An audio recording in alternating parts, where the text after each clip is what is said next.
Good evening and thanks for joining us. There are more questions than answers tonight about a Toronto man accused of plotting a terror attack in the name of the so-called Islamic State and how he was able to immigrate to Canada. Critics are calling it a failure in border security.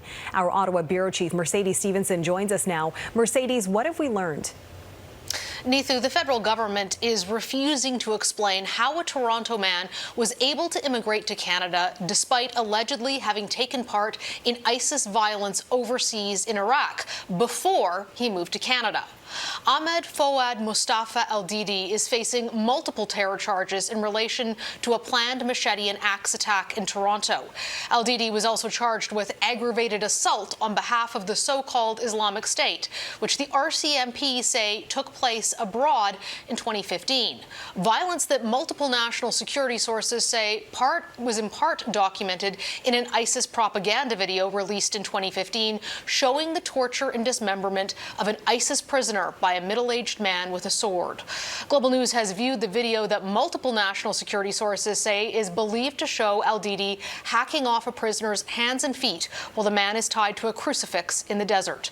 Global News is not showing the video due to its graphic content and is not identifying the sources who spoke to us who have direct knowledge of the investigation but are not authorized to speak publicly. Ahmed El-Didi was also arrested along with his son Mustafa in a Richmond Hill hotel. Sources say they had just finished taping a so-called martyrdom video in which they appeared with an axe and a machete as well as an ISIS flag. So, Mercedes, what does this seem to say about the immigration system? Well, a lot of questions being raised. We still don't know how or when El-Didi came to Canada because the federal government is citing privacy in court proceedings, refusing to release that information.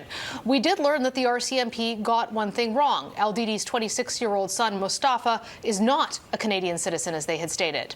Kelly Sundenberg is an immigration enforcement officer who is now retired and become a professor. He says this case is deeply concerning and not the first time security screening in immigration has failed.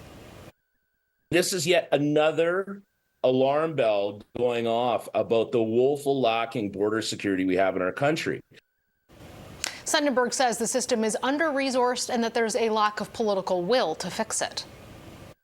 There's a lot of people who could have lost their lives because of politicking, and that should really alarm Canadians. The Conservative opposition is calling for the government to disclose what happened in this case.